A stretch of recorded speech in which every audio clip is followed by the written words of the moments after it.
India's #1 AI empowered institution, JKKN. Admissions open for engineering, pharmacy, allied health sciences, arts, nursing and dental. JKKN Institution, Kumarapalayam. நான் தான் உருவாக்கின இந்தி கூட்டணியே, எதிர்கட்சிகளால் நான் தான் ஒருங்கிணைச்சேன்னு தேர்தலில் பிரச்சாரம் பண்ணார். அதனால தான் மோடி என் மேலே கோபத்தில் இருக்காரு. நான் இந்த இந்தி கூட்டணியில் இருக்கிற கட்சிகள்லாம் ஒருங்கிணைச்சனால தான் மோடி தூக்கத்தை தொலைச்சிட்டாரு அப்படிலாம் பேசினார். அப்படி பேசினவர் நடந்த 5 கூட்டத்தில் ஏதாவது ஒரு கூட்டத்தில் பத்திரிகையாளர்களை சந்தித்து பத்திரிகையாளர் கேட்ட கேள்விக்கு ஏதாவது ஒரு பதில் சொல்லியிருக்காரா? ஹிந்தி தெரியாது கூட டிஷர்ட் போட்டு அலப்பறை பண்ணுற உதயநிதி ஸ்டாலின் பாட்னாவில் உங்களை நேருக்கு நேராக வச்சுக்கிட்டு மொழிபெயர்ப்பெல்லாம் செய்ய முடியாது, ஹிந்தி தெரிஞ்சுக்கிட்டு தான் நீங்கள் இந்திய அரசியலுக்குள்ளே வரணும் அப்படின்னு நிதிஷ்குமார் பேசினதுக்கு சின்னதாக ரியாக்ட் பண்ணாங்களா சார்? அப்போ கம்யூனிஸ்டுகளுக்கு ஒரு 50 கோடி 2 தொகுதி, விடுதலை சிறுத்தைகளுக்கு ஒரு 50 கோடி 2 தொகுதி, கொங்குநாடு மக்கள் கட்சிக்கு ஒரு 15 கோடி 1 தொகுதி, இப்படி பணத்தால் உருவாக்கப்பட்டு பணத்தால் கட்டமைக்கப்பட்ட கூட்டணி தான் திமுக கூட்டணி. மின்சாரம் கொடுக்குறேங்கிற பேரில் மின்சாரத்தை கொடுக்குறாங்க, மின்சாரத்தை தடை பண்ணலை, ஆனால் வோல்டேஜை கம்மி பண்ணி கொடுக்குறாங்க.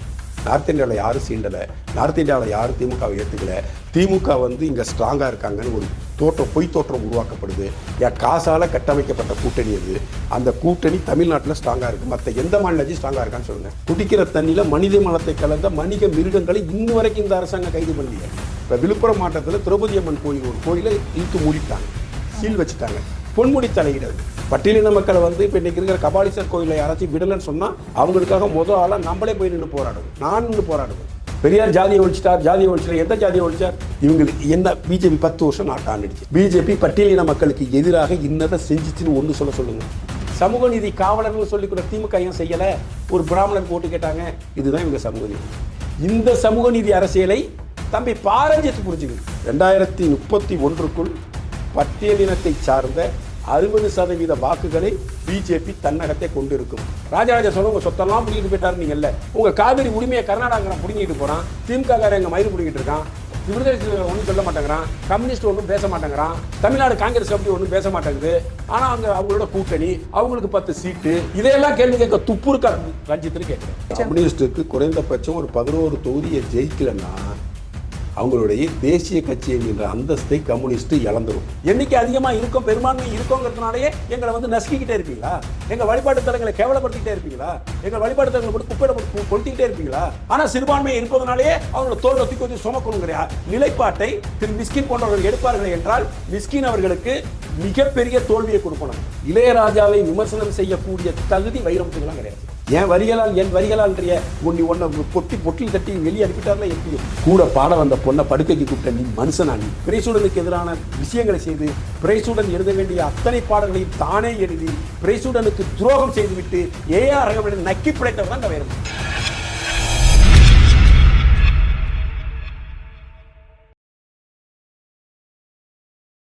நேட்டிவ் நியூஸ் நேயர்களுக்கு வணக்கம். இன்னைக்கு நம்மோட இணைஞ்சிருக்கவர் நடிகர் ரவி சார். வணக்கம். வணக்கம் சார். எப்படி இருக்கீங்க சார்? நல்லா இருக்கேன். ஓகேங்க சார். சார், தேர்தல் ரொம்பவே வேகமாக தமிழகத்தில் முதல் கட்ட தேர்தலே தமிழகத்தில் ரொம்பவே வேகமாக முடிஞ்சிருக்கு. தமிழகத்தில் முடிஞ்சாலும் இந்தியா முழுக்க மற்ற மாநிலங்கள்லாம் கண்டினியூவாக தொடர்ந்து நடந்துகிட்டே வருது சார். தமிழகத்தில் நடந்து வந்துகிட்டு இருக்கும் போது பாஜக கூட்டணியில் இருந்தவங்க எல்லாமே மற்ற மாநிலங்களுக்கு பிரச்சாரத்துக்கு போயிட்டாங்க.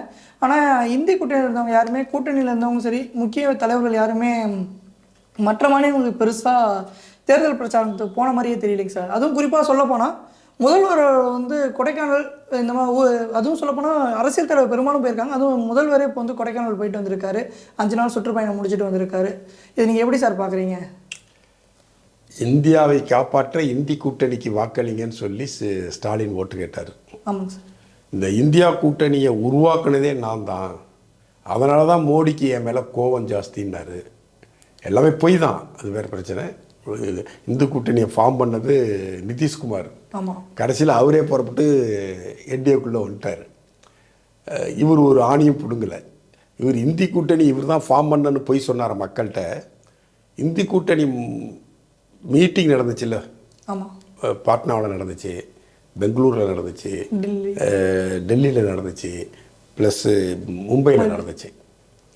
இந்த கூட்டத்தில் ஏதாச்சும் ஒரு கூட்டத்தில் ப்ரெஸ் மீட்டில் முக ஸ்டாலின் கலந்துக்கிட்டு ப்ரெஸ் மீட்டை அட்டன் பண்ணாரா? ப்ரெஸ் கேட்ட கேள்விக்கு பதில் சொல்லியிருக்காரு. பார்த்த மாதிரி எதுவும் தெரியல. இந்தி கூட்டணியை இவர் தான் ஃபார்ம் பண்ணேன், நான் தான் உருவாக்கின இந்தி கூட்டணியை, எதிர்கட்சிகளால் நான் தான் ஒருங்கிணைச்சேன்னு தேர்தலில் பிரச்சாரம் பண்ணார். அதனால தான் மோடி என் மேலே கோபத்தில் இருக்கார். நான் இந்த உந்தி கூட்டணியில் இருக்கிற கட்சிகள்லாம் ஒருங்கிணைச்சனால தான் மோடி தூக்கத்தை தொலைச்சிட்டாரு அப்படிலாம் பேசினார். அப்படி பேசினவர் நடந்த 5 கூட்டத்தில் ஏதாவது ஒரு கூட்டத்தில் பத்திரிக்கையாளர்களை சந்தித்து பத்திரிக்கையாளர்கள் கேட்ட கேள்விக்கு ஏதாவது ஒரு பதில் சொல்லியிருக்காரா? சார் இந்திய கூட்டணி முக்கியமான தலைவர் அவரும் ஒருத்தர் தானே சார்? ஆனால் சார் அவரும் ஒருத்தர் தாங்கிறதுல மாற்று கருத்து இல்லை. நான் தான் உருவாக்குனேன்னு சொன்னார். இவர் உருவாக்குனாரா? இவர் உருவாக்கியிருந்தால் இவர் பத்திரிக்கையாளர்களை சந்திச்சிருக்கணுமே, ஏன் சந்திக்கலன்னு கேட்குறேன். இப்போ நிதிஷ்குமார் உருவாக்குனார், நான் தான் உருவாக்குனேன்னு சொன்னார்னா அதில் ஒரு நியாயம் இருக்குது. ஏன்னா அவர் தான் மேற்குவங்கம் போனார், ஒரிசாவுக்கு வந்தார், ஆந்திராவுக்கு போனார், கேரளாவுக்கு போனார், கர்நாடகாவுக்கு வந்தார், எல்லா மாநில கட்சிகளையும் அணுகினார், பேசினார், பேச்சுவார்த்தை நடத்தினார். எல்லாம் செஞ்சது நிதிஷ்குமார். 2வது டெல்லியில் நடந்த கூட்டத்தில் காரி துப்பி அனுப்புனார். ஹிந்தியை கற்றுக்கிட்டு வாங்க போவாங்கன்னு சொல்லி காரி துப்பி அனுப்புனார். அதுக்கும் மௌன குருவாக வந்தார். இவர் ஒருங்கிணைச்சிருந்தார்னா, இவர் எதிர்கட்சிகளை ஒருங்கிணைச்சிருந்தார்னா, ஹிந்தியை கற்றுக்கிட்டு வாங்க, ஹிந்தி தெரியாமல் வந்து இங்கே எங்கள்கிட்ட உயிரை எடுக்காதீங்கன்னு நிதிஷ்குமார் பேசுனதுக்கு எதிர்வினை ஆட்டினாரா? எதிர்வினை ஆட்டினாங்களா? ஏதோ ஒரு கிளர்க்கு எங்கேயோ ஒரு போஸ்ட் ஆஃபீஸில் உங்களுக்கு ஹிந்தி தெரியாதான்னு கேட்டால் அதுக்கு துள்ளி குதிக்கிற திமுக, அதுக்கு துள்ளி குதிக்கிற கனிமொழி, அதுக்கு துள்ளி குதிக்கிற மு.க. ஸ்டாலின், ஹிந்தி தெரியாது போட டிஷர்ட் போட்டு அலப்பறை பண்ணுற உதயநிதி ஸ்டாலின் பாட்னாவில் உங்களை நேருக்கு நேராக வச்சுக்கிட்டு மொழிபெயர்ப்பெல்லாம் செய்ய முடியாது, ஹிந்தி தெரிஞ்சுக்கிட்டு தான் நீங்கள் இந்திய அரசியலுக்குள்ளே வரணும் அப்படின்னு நிதிஷ்குமார் பேசினதுக்கு சின்னதாக ரியாக்ட் பண்ணாங்களா சார்? அப்படிதான் பெருசாக. நீங்கள் மண்புழுவை போய் குத்துனாலே மண்புழுவுக்கு விஷம் கிடையாது. நீங்கள் மண்புழுவை தின்னீங்கன்னா அது உங்களை கொத்த வரும். ஒருத்தர் நேருக்கு நேரம் ஒரு மீட்டிங்கில் உட்கார வச்சுட்டு ஹிந்தி கற்றுக்கிட்டு வாடா போடான்னு சொல்லிவிட்டான். எந்த எதிர்வினையும் ஆற்றலை. இவர் எதிர்வினை ஆற்றாமல் இருக்குல்ல. இப்படி பேசுனது தப்பு, நிதிஷ்குமார் பேசுனது தப்புன்னு அங்கே இருந்த மற்ற இந்தி கூட்டணி தலைவர்கள் யாரும் சொல்லவே இல்லை. பட் நிதிஷ்குமார் பேசுனதுக்கு அப்புறம் பேசின தலைவர்கள் இங்கிலீஷில் பேசினாங்க. ஆனால் நிதிஷ்குமார் சொன்ன கருத்து ரைட்டு தப்புன்னு யாராச்சும் பேசினாங்களா? நிதிஷ்குமாரை யாராச்சும் கண்டிச்சாங்களா? இப்போ ஒருங்கிணைச்ச ஒரு எதிர்கட்சிகள்லாம் ஒருங்கிணைச்ச ஒரு மனுஷனுக்கு இவ்வளவுதான் மரியாதையா? பொய் தானே சொன்னார். அப்போ தமிழ்நாட்டு மக்கள்கிட்ட திமுகனாலே பொய், திமுகனாலே பொய் புரட்டு. இப்போ நமக்கு அப்புறம் தான் கேரளாவில் எலெக்ஷன் நடந்துச்சு. தமிழ்நாட்டில் கம்யூனிஸ்டுகளும் காங்கிரஸும் திமுகவும் கூட்டணி, கேரளாவில் 2 பேரும் எதிர்கட்சி தலைவர்கள். கூட்டணி கிடையாது கேரளாவில். இப்போ கேரளாவில் போய் வயநாட்டில் போய் ராகுல் காந்திக்காக உதயநிதி ஸ்டாலின் பிரச்சாரம் பண்ணால் பினராயி விஜயன் என்ன பண்ணுவார்? எதிர்வினையாற்றுவாரா? ஆட்ட மாட்டாரா? திமுகவை திட்டுவாரா? திட்ட மாட்டாரா? கண்டிப்பாக. இப்போ வந்து தெலுங்கானா முதலமைச்சர் என்ன சொன்னார்? உதயநிதி ஸ்டாலினை பிடிச்சி ஜெயிலில் போடணுன்னார். சனாதனத்தை அழிப்பேன்னு சொன்ன உதயநிதியை பிடிச்சி ஜெயிலில் போடுங்கன்னார். அங்கே போய் முதலமைச்சர் மு.க. ஸ்டாலின் பிரச்சாரம் பண்ண முடியுமா? பண்ண முடியாது. இல்லை நீங்கள் மேற்கு வங்கத்துக்கு போக முடியுமா? மேற்கு வங்கத்துக்கு போனால் அங்கே நடந்த சந்தோஷ்காளி பிரச்சனையை பற்றி நீ பேசணும் சார். மணிப்பூருக்கு இவ்வளோ துள்ளாங்களே, இவ்வளோ குதிச்சாங்களே, நேற்று வரைக்கும் பேசுகிறானுங்களே.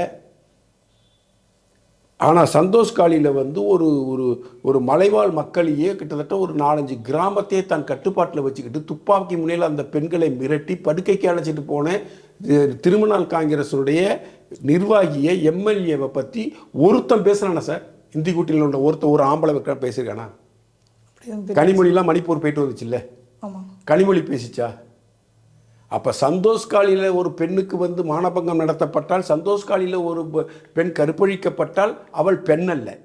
மணிப்பூரில் ஒரே ஒரு பொண்ணை நிர்வாணமாக யாரோ ஒரு கயவர் கூட்டம் அழைச்சிட்டு போனுச்சுன்னா அதுதான் அவங்களுக்கு பிரச்சனை. ஸோ இதில் என்ன உண்மை தெரியுதுங்களா?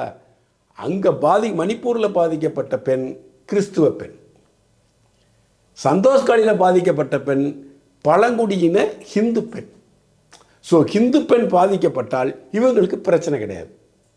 கிறிஸ்டின் பெண் பாதிக்கப்பட்டுட்டா இவங்களுக்கு பிரச்சனை. இப்போ வந்து மணிப்பூரில் கலவரம் நடந்துச்சு, மணிப்பூரில் இந்த பிரச்சனை நடந்துச்சுன்னு இவ்வளோ போராடினாங்க. ராகுல் காந்தி போனார், எல்லா எதிர்கட்சி எம்பிகளும் போய் மணிப்பூருக்கு போனாங்க. ஏன் சந்தோஷ்காளிக்கு போகல? அங்கே பாதிக்கப்பட்டது பெண்கள் தானே. கண்டிப்பாக. ஏன் போகலங்கிற கேள்வி வரும்ல. அங்கே போய் மு.க. ஸ்டாலின் பிரச்சாரம் பண்ண முடியுமா? மு.க. ஸ்டாலின் இதில் போய் மத்திய பிரதேசத்தில் பிரச்சாரம் பண்ண முடியுமா? ஏற்கனவே மோம் பேசுனதுனால தான் அங்கே மத்திய பிரதேச காங்கிரஸ் தோத்தே போச்சுன்னு கமல்நாத் சொல்லிட்டு இருக்காரு. அதான் கமல்நாத் சொல்கிறார், உதயநிதி ஸ்டாலின் பேச்சால் தான் நான் காங்கிரஸ் அங்கே தோற்று போச்சுன்னு சொல்லிட்டு இருக்காரு. மத்திய பிரதேசத்தில் போய் பிரச்சாரம் பண்ண முடியுமா? எங்கேயும் போக முடியாது.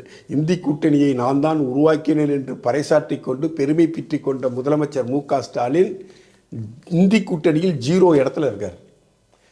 ஒரு பெரிய தோற்றத்தை வந்து எல்லா பத்திரிகையாளர்களும் நடுநிலையாளர்களும் ஒரு பெரிய பிம்பத்தை கட்டமைச்சாங்க சார் தமிழ்நாட்டு எலெக்ஷனில். அந்த பிம்பம் என்னன்னு தெரியுமா? திமுக கூட்டணி இன்டாக்டாக இருக்குது, அவங்க 3 எலெக்ஷனாக ஒற்றுமையாகவே இருக்காங்க, அதனால் அவங்களோட வெற்றி வாய்ப்பு அதிகம்னு எல்லாருமே பேசுனாங்க. அதில் உண்மை கூட இருக்கலாம். ஆனால் அந்த கூட்டணி எப்படி வடிவமைக்கப்பட்டதுன்னு தெரியுமா? ஏற்கனவே 2014 தேர்தலில் கம்யூனிஸ்ட்டுகளுக்கு 25 கோடி ரூபா, கொங்கு நாடு 25 கோடி ரூபா, கொங்கு நாடு மக்கள் கட்சிக்கு 10 கோடி ரூபா, பாக்கி பேர்லாம் பிளாக்கில் வாங்கிக்கிட்டாங்க. இந்த தடவை எல்லாருமே பிளாக். போன தடவை 25 கோடினா இந்த 5 வருஷத்தில் 10 வருஷத்தில் எவ்வளவு மாற்றங்கள் நிகழ்ந்திருக்கும்? அப்போ கம்யூனிஸ்ட்டுகளுக்கு ஒரு 50 கோடி 2 தொகுதி, விடுதலை சிறுத்தைகளுக்கு ஒரு 50 கோடி 2 தொகுதி, கொங்கு நாடு மக்கள் கட்சிக்கு ஒரு 15 கோடி 1 தொகுதி. இப்படி பணத்தால் உருவாக்கப்பட்டு பணத்தால் கட்டமைக்கப்பட்ட கூட்டணி தான் திமுக கூட்டணி. இவங்களுக்கு தமிழ்நாட்டை தாண்டி இவர் போய் ஒரு இடத்துல இவரால் பேச முடியாது. துண்டு சீட்டை பார்த்தே தப்பு இல்லாமல் பேச தெரியாதா சார்? அவர் நார்த் இந்தியாவில் போய் என்னத்தை பேசிடுவார்? யாரும் கூப்பிடவும் மாட்டான், கூப்பிட்டாலும் இவர் போக மாட்டார். இவர் பொண்டாட்டி பிள்ளையோட போய் மக்கள்லாம் வெயிலில் செத்துக்கிட்டு இருக்கான், குடிக்க தண்ணி இல்லை, செத்து சுண்ணாம்பாகிட்டு இருக்கான், கரண்ட்டு ஒழுங்காக வரமாட்டேங்குது, வோல்டேஜ் ட்ராபேக்கில் வருது. கிட்டத்தட்ட நைட்டு 10 மணிலேருந்து விடிய காலம்பர 3:30 மணி வரைக்கும் ஏசி ஆன் பண்ணவே முடியல. எங்கள் பகுதியிலலாம் 110 120 தான் வருது வோல்டேஜ். 220 வோல்டேஜ் வந்தால் தான் ஏசி ஓடும். லோ வோல்டேஜ் மின்சாரம் கொடுக்குறேங்கிற பேரில் மின்சாரத்தை கொடுக்குறாங்க, மின்சாரத்தை தடை பண்ணலை, ஆனால் வோல்டேஜை கம்மி பண்ணி கொடுக்குறாங்க. எலக்ட்ரானிக் சாதனங்கள்லாம் வீணாக போயிடும், ஃபேன் வீணாக போயிடும், ஃபேனில் இருக்கிற மோட்டர் வீணாக இது காயில் வீணாக அடிபட்டு போயிடும், ஏசியில் உள்ள கம்பர்சர் அடிபட்டு போயிடும். ஏன்னா அதுக்கு தேவையான கரண்ட் போகலன்னா அந்த எலக்ட்ரானிக் சாதனங்கள் எப்படி வேலை செய்யும்? இதை பற்றி எல்லாம் முதலமைச்சருக்கு எந்த கவலையும் இல்லை. அரியலூர் மக்களுக்கு தண்ணி கிடைக்கல, ராமநாதபுரம் மக்களுக்கு தண்ணி பஞ்சம்.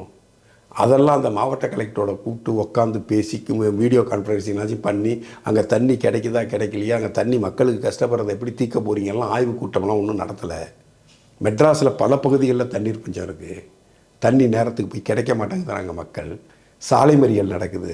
இதை பற்றிலாம் முதலமைச்சருக்கு கவலை இல்லை. பொண்டாட்டி பிள்ளைங்களோட போய் ஜாலியாக 5 நாள் கொடைக்கானலில் குளுமை அனுபவிச்சுக்கிட்டு வந்துட்டார்.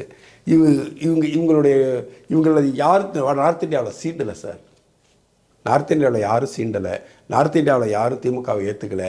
திமுக வந்து இங்கே ஸ்ட்ராங்காக இருக்காங்கன்னு ஒரு பொய் தோற்றம் உருவாக்கப்படுது.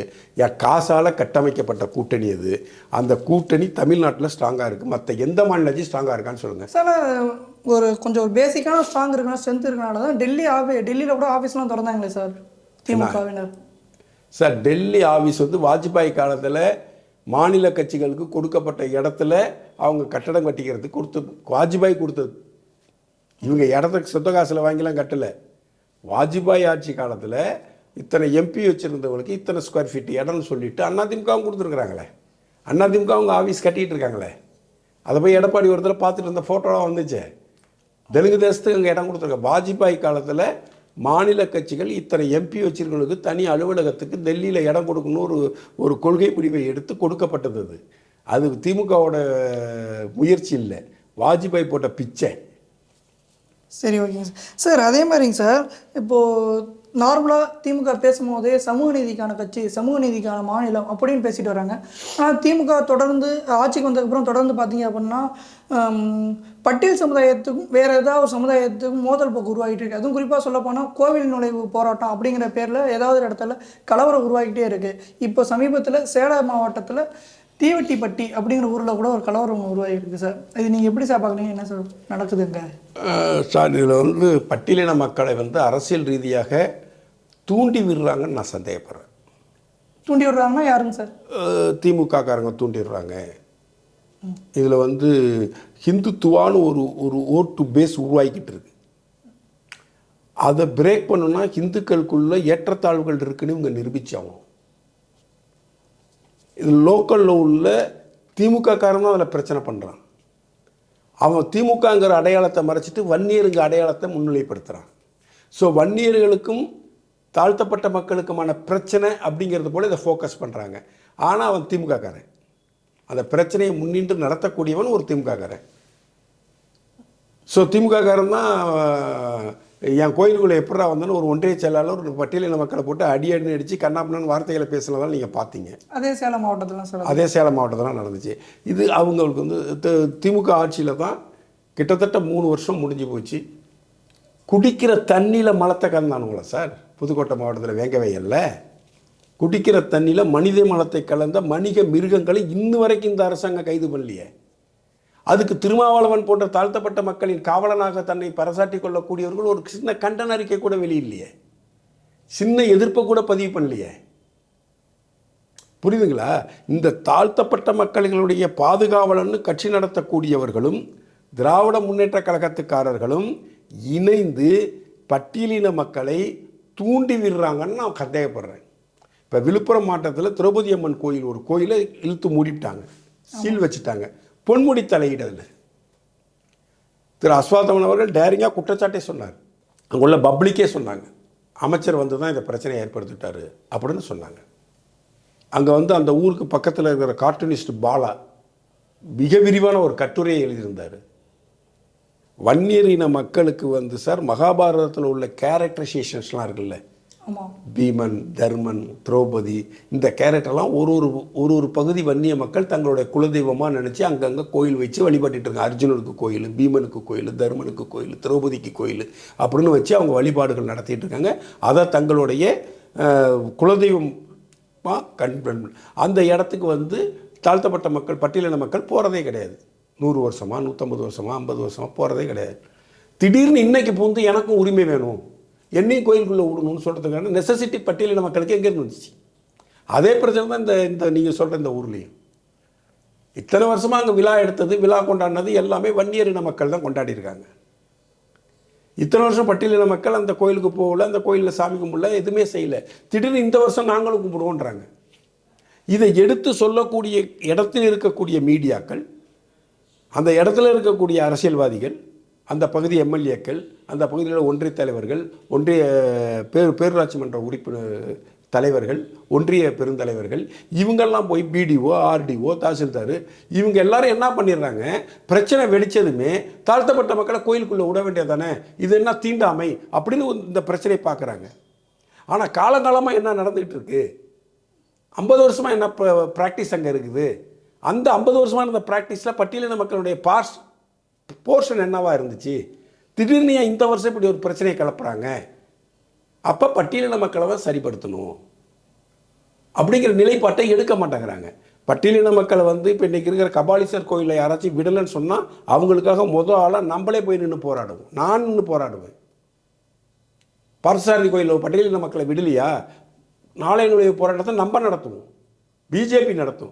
ஆனால் இது ஒரு சமூகம் சார்ந்து அந்த சமூக மக்கள் ஒன்றிணைந்து ஒரு மாரியம்மன் கோயிலையோ ஒரு திரௌபதி அம்மன் கோயிலையோ உருவாக்கி அவங்க காலங்காலமாக அதில் வழிபட்டுட்டு வர இடத்துல திடீர்னு உள்ளே பூந்து புயலாட்டம் பூந்து நானும் தான் எனக்கும் தான் அப்படின்னு சொன்னாக்கா இது தவறால இருக்குது சார். ஒரு பொது கோவில் எல்லாருமே பொது கோவில், நான் சாதாரண சொன்ன பார்த்தசாரதி கோயிலையோ கபாலீஸ்வரர் கோயிலையோ இல்லை காளிகாம்பாள் கோயிலையோ நீங்கள் பட்டியலின மக்களை விடமாட்டேன்னு சொன்னாக்கா அது மாபெரும் தவறு. அதற்காக பட்டியலின மக்களோட இணைந்து நம்மளும் போராட்டத்தை முன்னெடுக்க நம்ம தயாராக இருக்கும். ஆனால் இது ஒரு சமூகம் சார்ந்து வழிபாடு நடத்த எல்லாத்துக்கும் சமமானவர் தானே சார்? சார், கடவுளுங்கிறது சமம் அப்படிங்கிறது வேற, அது வேற சப்ஜெக்ட். ஒரு சமூக மக்கள் ஒன்று கூடி தங்களுக்கான ஒரு கோவிலை உருவாக்கி தங்களுக்கான ஒரு தெய்வத்தை உருவாக்கி நம்மளோட ஜாதி சனம் போக்குவரத்து அங்காளி பங்காளிங்க சேர்ந்து வழிபடக்கூடிய ஒரு இடமாக ஒரு விஷயத்தை செய்கிறப்ப அந்த விஷயத்தில் 50 வருஷமாக உரிமை கோரல, 50 வருஷமாக சமந்தானே எவனும் போய் நிற்கலை. திடீர்னு இன்னைக்கு வந்து எனக்கு சமம், நான் என்னை வந்து விட மாட்டேங்கிற, நீ தீண்டாமை பண்ணுற அப்படின்னு சொல்கிறதுல எந்த விதத்தில் நியாயம் இருக்குது? இது நியாயம் இல்லைன்னு நான் நினைக்கிறேன். இப்போ வந்து பட்டியலின மக்கள்லாம் சேர்ந்து ஒரு கோயில் நடத்துகிறாங்க. அங்கே திருவிழா நடக்குது, அவங்களே வசூல் பண்ணுறாங்க, அவங்க காசை போட்டு அவங்க பணத்தை போட்டு அவங்க பகுதியில் இருக்கிற கோயிலில் அவங்க திருவிழா நடத்துகிற இடத்துல இப்போ வன்னியரின மக்கள் போய் அந்த கோயிலில் எங்களுக்கு உரிமை உண்டுன்னு கேட்டு நாங்களும் வழிபட வர்றேன்னு சொன்னால் அது நாயன்னு ஒத்துப்பீங்களா? கோயில்னா போது கடவுள்னா போதுன்னு சொன்னீங்கல்ல, அப்படி போய் வன்னியர் மக்கள் கேட்டால் ஒத்துப்பீங்களா? நீங்கள் அதை நாயன்னு சொல்லி அந்த பகுதி மக்கள் அதை ஏற்றுக்கிட்டாங்கன்னா அது ஓகே தானே சார்? கேட்கறது நியாயமான்னு கேட்குறேன். ஒத்துக்கிறது ஒத்துக்காது வேற, கேட்கறது நியாயமா? நியாயம் இல்லை தானே? நியாயம் இல்லை. அதே போல தானே பட்டியலின மக்களுக்குன்னா ஒரு நியாயம், அப்புறம் வன்னியர் மக்களுக்குன்னு இன்னொரு நியாயமா? பெரியார் ஜாதியை ஒழிச்சிட்டார், ஜாதியை ஒழிச்சிட்டார். எந்த ஜாதியை ஒழிச்சார்? இந்த நீங்கள் சொல்கிற பிரச்சனை நடந்துட்டு தான் இருக்குது. திராவிட ஆட்சிகள் 50 வருஷத்தில் ஜாதியை ஒழிச்சிச்சு. எங்கே ஜாதி ஒழிஞ்சிச்சு? ஜாதி பார்த்து தானே சார் சீட்டு கொடுக்குறாங்க.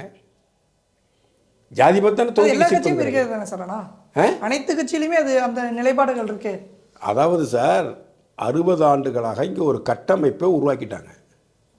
அந்த கட்டமைப்பை உடைக்க முடியாது. அந்த கட்டமைப்போடு சேர்ந்து பயணம் செஞ்சு தான் அங்கே உடைக்க முடியும். அதோடு சேர்ந்து நீங்கள் ட்ராவல் பண்ணணும். ட்ராவல் பண்ணி மரத்தை வெட்டணும், வெட்டக்கூடாது, மரம் வெட்டுவது பாவம் அப்படின்னு ஒரு குறும்படம் எடுக்கணும்னு நீங்கள் ஆசைப்படுறீங்கன்னா, ஒரு படமே எடுக்கணும்னு ஆசைப்படுறீங்க. ஒரு மரத்தை வெட்டி காட்டினா அதை தப்புன்னு நீங்கள் சொல்ல முடியும். மரத்தை வெட்டக்கூடாதுன்னு படம் எடுக்கிறவங்க எப்படி மரத்தை வெட்டி சீன் பண்ணுறதுன்னு ஒரு பேசுவீங்களா? கண்டிப்பாக பேச முடியுமா? இப்போ நான் ஒரு படத்தில் நடித்த அதனால தான் சொல்கிறேன். முல்லைன்னு சொல்லிட்டு ஒரு படம் பண்ணேன். மரம் வெட்டுறது தப்புன்னு சொல்கிறதுக்கு ஒரு மரத்தையே வெட்ட வேண்டியதாக இருந்துச்சு. அப்போ ஜாதிய ரீதியாக நீங்கள் சீட்டு கொடுக்கக்கூடாது, எம்எல்ஏ சீட்டு எம்பி சீட்டு கொடுக்கக்கூடாதுன்னா நீங்களும் அந்த ட்ராவலாகி தான் அதை செய்ய உடைக்க முடியும். போய் உங்கள் கட்சியை ஸ்ட்ராங்காக நிலைநிறுத்திக்கிட்டு தான் நீங்கள் புரட்சியை பண்ண முடியும். சிறுபான்மையினர் பாதுகாவலர்னு சொன்னிச்சு சார் திமுக. கண்டிப்பாக 19 தேதியில் போட்டி போட்டாங்க சார். எத்தனை தொகுதியில் சார் சிறுபான்மைக்கு கொடுத்தாங்க? ரொம்பவே கம்மி தான் சார். ரொம்பவே கம்மி தான். கொடுக்கவே இல்லை சார், ரொம்ப கம்மி. இல்லை, இவர் கூட்டணி கட்சியில் கூட்டணி கட்சி வேற. திமுகவில் முஸ்லிம்களும் கிறிஸ்துவர்களும் உறுப்பினராக இல்லையா? உறுப்பினராகவே இல்லையா? இல்லை, கண்டிப்பாக தேர்ந்தெடுக்கப்பட்ட உறுப்பினர்கள் திமுகவில் தேர்தலில் போட்டியிடக்கூடிய தகுதி படைத்த திமுக காரன் இஸ்லாமியனும் திமுக காரராக இருக்கக்கூடிய கிறிஸ்துவர்களும் இல்லையான்னு கேட்குறேன். இருக்காங்க சார். ஏன் அவங்களுக்கு சீட்டு கொடுக்கலன்னு கேட்குறேன். வில்சன் அவர்கள் தான் இப்போ மக்களவையில் தேர்ந்தெடுக்குவது மாநிலங்களவையில் தேர்ந்தெடுக்கப்பட்டு எம்பியாக இருந்தார் சார். இங்கே ஏன் சார் காசு டிக்கெட்டு கொடுக்கல? பிஜேபி கொடுக்கல. ஆமாம் சார். ஏன்னா எங்கள்கிட்ட இஸ்லாமிய கேண்டிடேட் இல்லை. வேலூர் பிராமணன் தான் இருக்கார், அவர் தொகுதி கேட்கல. நான் தமிழ்நாடு ஃபுல்லாக பிரச்சாரம் பண்ணுறேன், எனக்கு சீட்டு வேண்டான்னு ஒதுங்கிக்கிட்டார். அதனால் அவருக்கு நாங்கள் கொடுக்கல. திமுகவில் எத்தனை தலைவர்கள் இருக்காங்க இஸ்லாமிய தலைவர்கள்? ஏன் அவங்களுக்கு ஒரு 2 தொகுதி கொடுக்கல? நீ கூட்டணி கட்சிக்கு ஐயுஎம்எலுக்கு ஒரு தொகுதி கொடுத்த ரைட்டு, உன் கட்சிக்குள்ளே நீ ஏன் கொடுக்கல சீட்டு?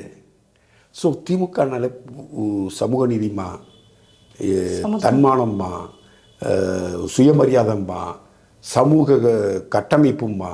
ஆனால் எல்லாத்தையும் ஒட்டச்சி நாசம் பண்ணுறது யாருன்னா அவனாக தான் இருப்பான். அந்த மூளை வேறு யாரான்னு தேடி போனீங்கன்னா, ஒரு இடத்துல ஒரு ஜாதி கலவரம் நடக்குது, அந்த ஜாதி கலவரத்தின் மூளை வேரை தேடி போனீங்கன்னா அந்த ஜாதி கலவரத்தின் மூல காரணமாக இருக்கக்கூடியவன் ஒரு திமுக காரனாக தான் இருப்பான். அவனுக்கு தான் அந்த வெறி இருக்கும். பட்டியலின மக்கள் தயவு செஞ்சு உணர்ந்து பார்க்கணும். நமக்கு பாத்தியப்பட்ட பொது கோயில், ஒரு இந்து சமய அறநிலையத்துறை நிர்வகிக்கக்கூடிய கோயில் இருக்குன்னு வச்சுங்க, அங்கே உங்களை விடலைன்னா நீங்கள் கேள்வி கேளுங்க. ஊரில் பொது கோவில் இருக்கும், அங்கே நீங்கள் வரக்கூடாதுன்னு சொன்னால் கேள்வி கேளுங்க. ஒரு சமூகத்தினுடைய கட்டுப்பாட்டில் இருக்கக்கூடிய, ஒரு சமூகத்தினுடைய குலதெய்வ வழிபாடாக இருக்கக்கூடிய கோயிலில் எங்களுக்கும் உரிமை வேண்டும் என்று கேட்பது தவறு. உங்களை சிலர் தூண்டி விடுகின்றனர்.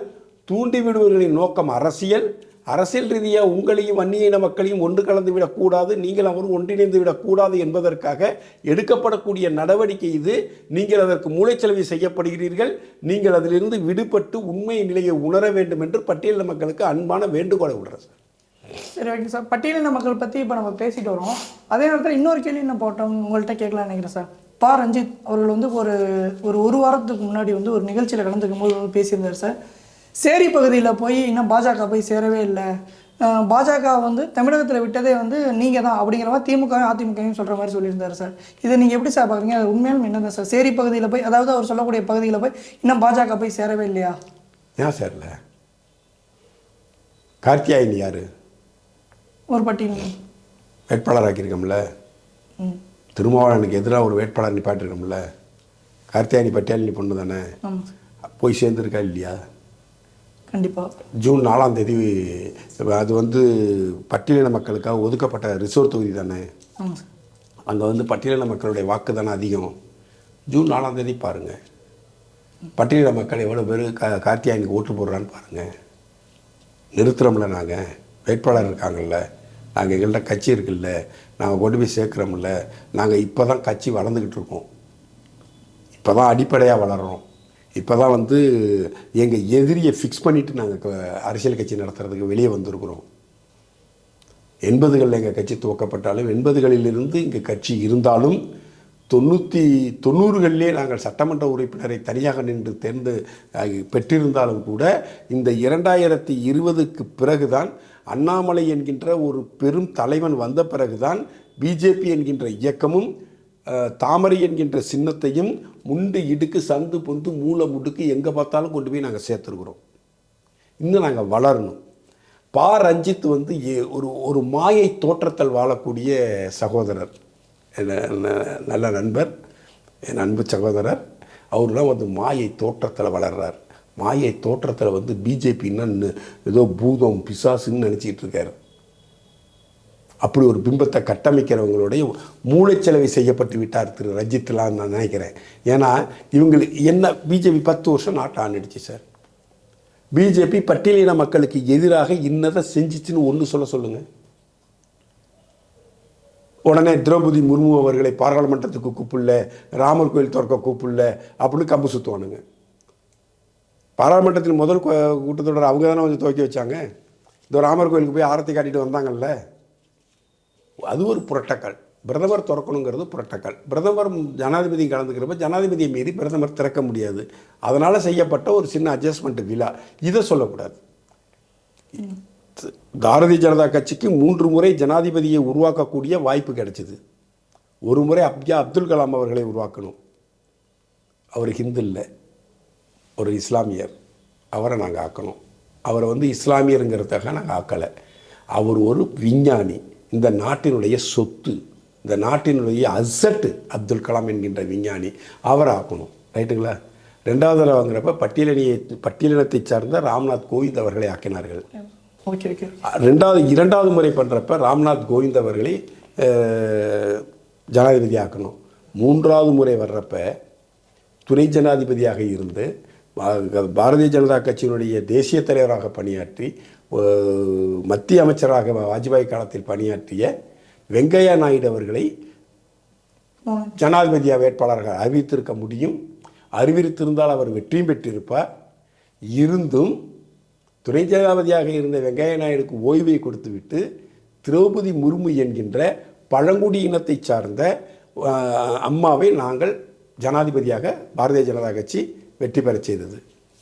ஆனால் சிறுபான்மையினரின் காவலர் என்று தன்னை கூறிக்கொள்ளக்கூடிய, சிறுபான்மை மக்களுடைய ஓட்டுக்களை பிச்சை எடுத்து தன்னகத்தை கொண்டிருக்கக்கூடிய திராவிட முன்னேற்றக் கழகம் 2வது முறை அப்துல் கலாம் அவர்களையே ஜனாதிபதியாக தேர்வு செய்யலாம் என்ற பேச்சு வந்த பொழுது அன்றைய திமுகவின் தலைவர் கருணாநிதி அவர்கள் கலாம் என்றால் கழகம் அப்படின்னு சொன்னவர். அவ்வளோதான். அவங்க வந்து ஒரு விஞ்ஞானி மேலேயும், ஒரு அணு விஞ்ஞானி மேலேயும், ஒரு ராக்கெட் விஞ்ஞானி மேலேயும், ஒரு பல தரமான மாணவர்களை உருவாக்கி இந்த சமூகத்திற்கு நல்ல விஞ்ஞானிகளை உருவாக்கி கொடுத்த ஒரு மாபெரும் பேராசிரியருக்கு, ஒரு இஸ்லாமிய சமூகத்தை சேர்ந்த ஒரு மனிதனுக்கு திமுக கொடுக்கக்கூடிய மரியாதை இவ்வளவுதான். இதே திமுக திரௌபதி முர்முக்கு எதிர் யாரை நிப்பாட்டுச்சு, யாரை ஆதரிச்சுன்னு தெரியுங்களா? யஸ்வந்த் சின்ஹா என்கின்ற ஒரு பிராமணருக்கு. நாங்கள் தானே சமூக நீதி காவலர்கள். சிபுசேரன் இன்னைக்கு ஜெயிலில் இருக்கார். சிபுசேரன் இன்னைக்கு ஜெயிலில் இருக்கார். ஆனால் ஜனாதிபதி தேர்தல் வந்தப்ப பழங்குடியின பெண்ணாக இருப்பதனால் நாங்கள் முர்முவுக்கு ஆதரவு தெரிவிக்கிறோம் சிபுசோரன். ஏன்னா திரௌபதி முர்முவை நான் பிஜேபியாக பார்க்கவில்லை. ஒரு ஒடுக்கப்பட்ட சமூகத்திலிருந்து எழுந்து வந்திருக்கக்கூடிய மலைவாழ் மக்கள் பிரதிநிதியாக நான் பார்க்குறேன்னு சிபுசேரன் செஞ்சார்ல, மாயாவதி பண்ணுச்சில்ல, சமூக நீதி காவலர்கள் சொல்லிக்கூட திமுக ஏன் செய்யலை? ஒரு பிராமணருக்கு ஓட்டு கேட்டாங்க. இதுதான் இவங்க சமூக நீதி. இந்த சமூக நீதி அரசியலை தம்பி பாரஞ்சித்து புரிஞ்சுக்கணும். இந்த சமூக நீதி அரசியலை தான் பாரஞ்சித்து புரிஞ்சுக்கணும். பட்டியலின மக்களிடம் பாஜக வளரலன்னா வளர்ந்துருக்கோங்கிறேன் நான். முன்னாடி 0ல் இருந்தோம், இப்போ 1% மக்கள் பட்டியலின மக்கள் எங்களை நோக்கி வந்திருக்கிறாங்க. பட்டியலின அணித்த எஸ்சி எஸ்டிக்கு பிரிவுக்கு மாநில அளவில் ஒரு அமைப்பையே நாங்கள் வச்சுருக்கிறோம். குரோத் ஆகிட்டே இருக்கும். தம்பி ரஞ்சித் அவர்களுக்கு ஒரு அன்பான ஒரு செய்தி. ரஞ்சித் தம்பி, மிக விரைவில் 2031க்குள் பட்டியலினத்தை சார்ந்த 60% வாக்குகளை பிஜேபி தன்னகத்தை கொண்டிருக்கும். கவலையப்படாதீங்க, நீங்கள் எய்த்துக்கிட்டே இருங்க. ஏன்னா உங்களுக்கு பிஜேபினா என்னன்னு தெரியாது, ஆர்எஸ்எஸ்னால் என்னன்னு தெரியாது, இவங்களோட சித்தாந்தம் என்னன்னு தெரியாது. நீங்கள் ஆர்எஸ்எஸ்ஸையும் பிஜேபியும் ஏதோ பூதம் போல் நீங்கள் சித்தரித்து நீங்கள் ஒரு ராஜராஜ சோழனை பற்றி உங்களுக்கு தெரியலையே மிஸ்டர் ரஞ்சித். எங்கள் அப்பம் பாட்டன் சொத்தெல்லாம் பிடுங்கி விட்டாங்கிறீங்க. வரலாறு தெரியாது, ஒரு மண்ணும் தெரியாது.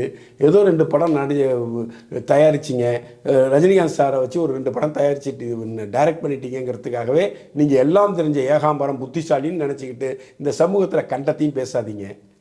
திமுகவோட கூட்டணி வைப்பதற்கு முன்பே 90களிலே நாங்கள் நாகர்கோவில் ஒரு எம்எல்ஏ ஜெயிச்சு வெற்றி பெற்றோம்.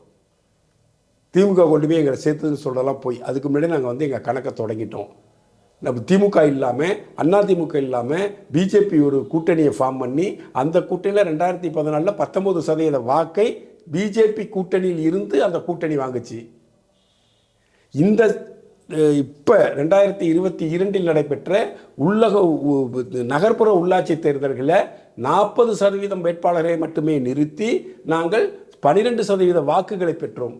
அதெல்லாம் பட்டியலின மக்கள் ஓட்டு போடாமலாம் நாங்கள் இந்த சதவீதம் ஓட்டை வாங்கியிருப்போம். ரஞ்சித், வாய் இருக்குது, எதை வேணாலும் பேசுகிறாங்க. இந்த திருமுருகன் காந்தி, இந்த கருப்பழனியப்பன், இந்த பாரஞ்சித்து, வெற்றிமாறன், இதெல்லாம் ஒரு மாயையில் விழுந்து கடந்து இந்த திராவிட மாயையை எடுத்து பூசிக்கிட்டு ஏதோ ஒரு நிலைப்பாட்டுக்குள்ளே இருக்கிறாங்க. பாரஞ்சித்துக்கு ஒரே ஒரு கேள்வி, தமிழ்நாட்டில் பிஜேபியை அதிமுக விட்டுச்சா திமுக விட்டுச்சுங்கிறதெல்லாம் வேறு கதையாக வச்சுப்போம். நீங்கள் திருமாவளவனை பார்த்து தில்லு இருந்தால், நீ நேர்மையான மனிதனாக இருந்தால், நீ உண்மையை பேசக்கூடிய இந்த சமூகத்தில் ஒரு மாற்றத்தையும் சமூக புரட்சியையும் ஏற்படுத்த வேண்டும் என்ற நோக்கத்தில் வாழக்கூடிய மனிதனாக இருந்து நீலம் என்ற அமைப்பை நீ உருவாக்கி வைத்து கொண்டிருந்தால், நீ திருமாவளவனை பார்த்து ஒரே ஒரு கேள்வி கேளு.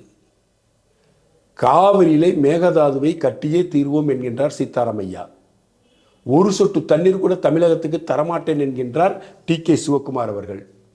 அந்த காங்கிரஸ் கட்சிக்கு ஆதரவாக திருமாவளவன் பாராளுமன்ற தேர்தலில் ஓட்டு சேகரிக்க செல்கிறார். சட்டமன்ற தேர்தலிலும் ஓட்டு சேகரிக்க சென்றார். அவர்கிட்ட பெங்களூரில் வச்சு பத்திரிகையாளரை சந்தித்தப்ப கர்நாடகா விடுதலை சிறுத்தைகள் மேகதாதுவை கட்ட வேண்டும் என்ற நிலைப்பாட்டை எடுக்கும், தமிழக விடுதலை சிறுத்தைகள் கட்சி மேகதாதுவை கட்டக்கூடாது என்ற நிலைப்பாட்டை எடுக்கும். ஒரு கட்சி, ஒரு தலைவன். விடுதலை சிறுத்தைகள் கர்நாடகாவுக்கும் சேர்த்து திருமாவளவன் தான் தலைவன்.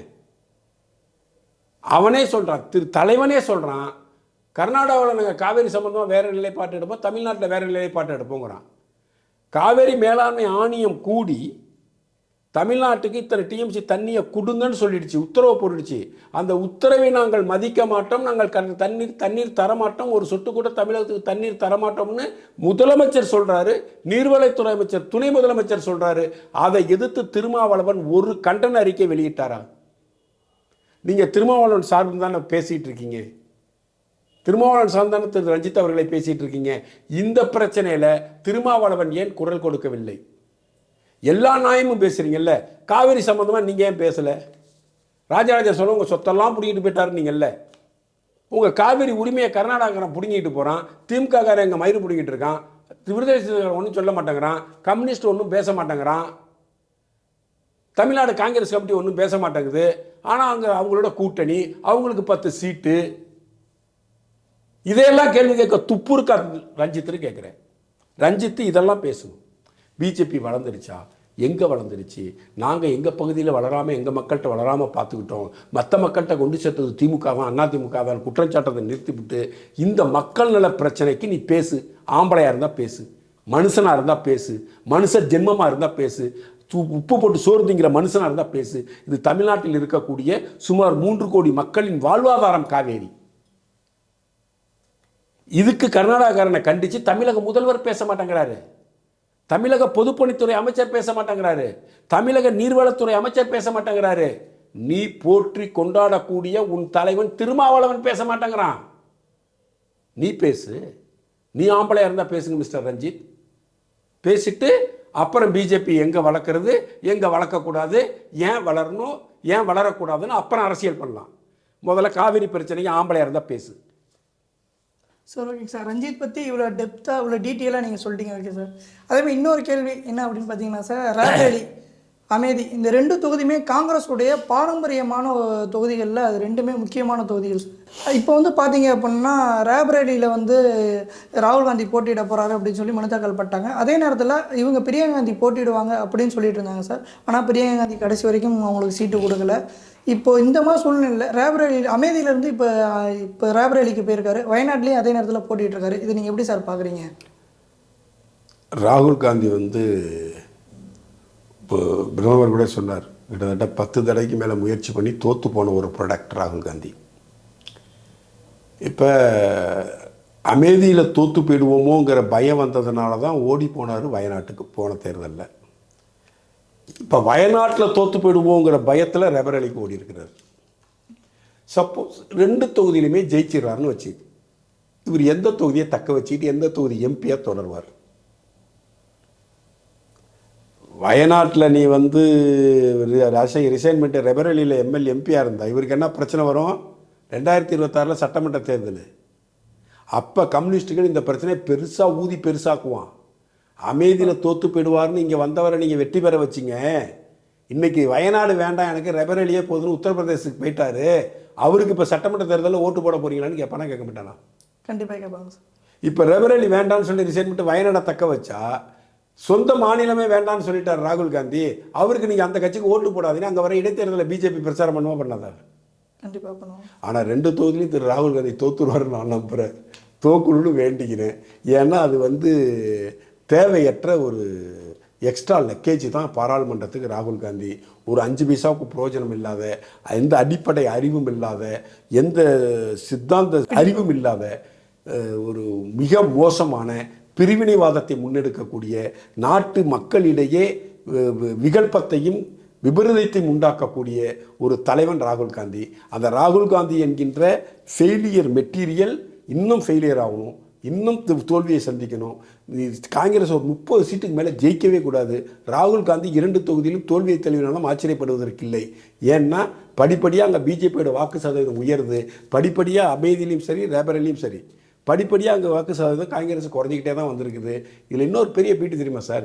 ராகுல் காந்தி அங்கே வந்து ஐ திங்க் ஸோ 3 தடவை எம்பியாக இருந்திருக்காருன்னு நினைக்கிறேன். 15 வருஷம். எங்கேங்க சார்? அமேதியில். ஆமாம், 3 தடவை எம்பி. முதல் தடவை ஜெயிச்சப்ப 63% ஓட்டு, 2வது தடவை ஜெயிச்சப்ப 70% ஓட்டு. ஆனால் 3வது ஜெயிக்கிறப்ப 50% தான் வாங்கினார். 4வது ஜெயிச்சப்ப 4வது போட்டிட்டப்ப தோத்தே போயிட்டார். ரேபரேலியும் அதே நிலைமை தான். ரேபரேலியுமே கிட்டத்தட்ட பார்த்தீங்க அப்படின்னா கடைசி தேர்தல், அதாவது சோனியா காந்தி போட்டியிடும் போதே வந்து வாக்கு சதவீதம் 18% குறைஞ்சிருச்சு.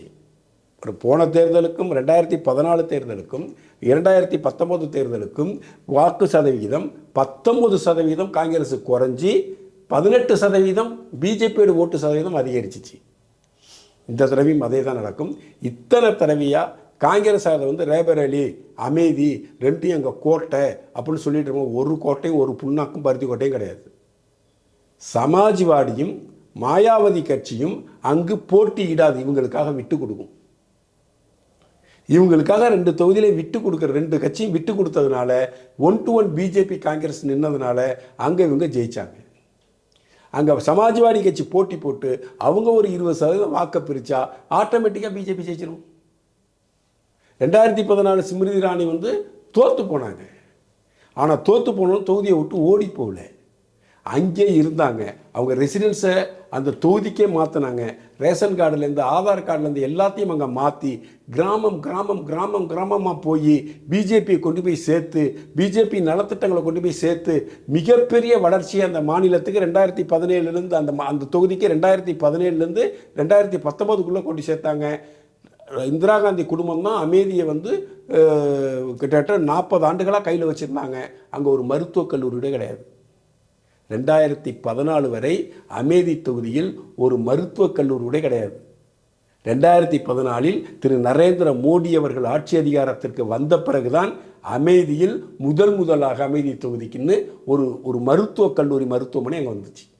அதை கொண்டு வரத்துக்கு போராடி பேசி வாங்கிட்டு வந்து சேர்த்தது ஸ்மிருதி இரானி. அதனால தான் அவர் வயநாட்டில் தோற்று போனார். அமேதியில் தோற்று போனார், வயநாட்டில் ஜெயிச்சார். திரும்ப அமைதியிலே நிற்க வேண்டியதானே? ஆம்பளையாக இருந்தால், தில்லாக இருந்தால், ஜெயிக்கிற மெட்டீரியலாக இருந்தால் அமைதியிலே போய் அமைதி தொகுதியில் நிற்க வேண்டியதானே? ஏன் ரபர் அலிக்கு பாடுறாரு?